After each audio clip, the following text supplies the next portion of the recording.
พี่น้องคอยอ่อนซ่อนความเป็นตาฮักเป็นตาแพงของศิลปินทั้งสองวงปฐมบันเทิงศิลป์และระเบียบวัฒนศิลป์ให้เจ้าไปฟิชเชอริงกันไปแสดงน้ำกันยุตตลาดไว้ซับบางพี่สมุทรปราการมังวันที่14 พฤศจิกายนนะพี่น้องเอ๋ยโอ้ยอย่างยิ่งใหญ่อลังการเอฟซีก็ไปสนับสนุนอย่างอุ่นหนาฟ้าข้างยกพี่น้องเอ๋ยบัดนี้ศิลปินเขาเจ้าทั้งไปที่ให้เจ้ามีความเป็นตาฮักละนะมีน้ำจิตน้ำใจต่อกันบางเพศก็ล่องช่วยกันล่องช่วยกันชนิแม่โอ้ยอ่อนช้อนให้พี่น้องเอ๋ยจะเป็นเพิ่นเฮ็ดดีบัดนี้เป็นตาฮักอันศิลปินแต่ละคนก็ถ่ายคลิปออกมาเนาะอันศิลปินทั้งระเบียบเพิ่นอันโพสเป็นตาฮักเพิ่นว่าไปเห็นเวทีปฐมแล้วเวทีปฐมหมุนได้แหมจนวินจนตกใจปะนะว่าอันฟอร์ดกิตตาไซนั่นแหมพี่น้องแล้วว่าโอ้ยตกใจทาเราอันอยู่เทิงอันที่อันเวทีหมุนแล้วก็ตกใจตอนนั้นหมุนนั่นแล้วคือสิแม่นไปเห็นคลิปเจ้าของแล้วก็เลยมาพูดว่าโอ้ยจะแม่นบ้านนอกตกใจเวทีหมุนได้วงเพิ่นว่าซั่นว่าปฐมระเบียบปฐมเอกระเบียบเวทีปฐมหมุนได้คักตัวเวทีอีพอดาบสอน่ะหมุนรวยอยู่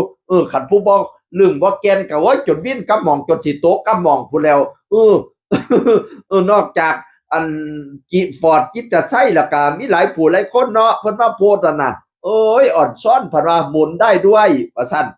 ศิลปินระเบียบมาว่าพี่น้องเอ่ยบัดนี้ทั้งอันเพจของ RB ออนไลน์ไลฟ์สดก็มาเขียนโพสต์ว่าขอบคุณความอบอุ่นที่มีให้กันและกันมิตรภาพดีๆของสองวงที่มีสามนะนี่มาสานานพนาวาดนะหมอลำซุปเปอร์โซระเบียบวัฒนศิลป์ปฐมบันเทิงศิลป์พุ่นน่ะถ่ายรูปคู่กันทั้งปฐมเบิ่งเทิงระเบียบเป็นตาฮักเป็นตาแพงเป็นตาแง้งเป็นตาเบิงพี่น้องจังสิล่ะศิลปินหมอลำเฮาให้ฮักกันแพงกันสามัคคีกันไว้คือข้าวเหนียวปั่นแกนอย่าได้แตกเพ่มั่งดังนาบถือข้าวเหนียวขันหมอลำบ่ว่าหมอลำดีแล้วไผแล้วสิเบิ่งแง้งอย่ามัวแต่จ้องอย่ามัวแต่ทำร้ายกันไหลสามัคคีกันไว้พี่น้องฮักแพงกันไว้สามัคคีกันไว้คือฝนแสนหาตกจากฟ้าไหลโหงใส่หนองสันตัวน้อเฮยไม่ล้ำเดียวล้อมหัวบ่ควายเดไม่หลายล้ำพอล้อมหัวจังสิควายบ่แม่นมาสิเอาแต่เจ้าของผู้เดียวโดเดบ่สนใจแล้วบ่ได้สนใจวงอื่นวงอู่แล้วว่าแต่วงกูไปได้ว่าแต่วงกูมี FC หลายๆว่าแต่วงกูมีคนฮักคนหอมหลายๆกัดสามัคคีกันแหน่เป็นหมอลำน้ำกันพี่น้องเอ๋ย เนี่ยเอาระเบียบกับปฐมเนี่ยเพิ่นเป็นตัวอย่างฮักแพงแบ่งปันกันตมาแต่สมัยอีพอระเบียบสมัยอีแม่ปฐมพุ่นตัวฮอดเส้นลูกเส้นหลานเพิ่นก็ยังฮักกันคือเก่าเต้าเต้าเปียกับอีพอปฐมอีพอปฐกับอีพอดาบสอ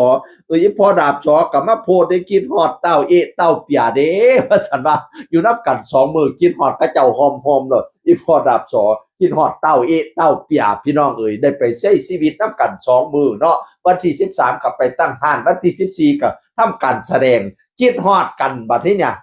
ดีละคิดฮอดกันฮักกันไว้ดีกว่าสร้างกันพี่น้องเอ๋ยนั่นละอยากให้รุ่นลูกรุ่นหลานเอาเพิ่นเป็นตัวอย่างเด้อเอารุ่นพ่อเอารุ่นครูบาอาจารย์เป็นตัวอย่าง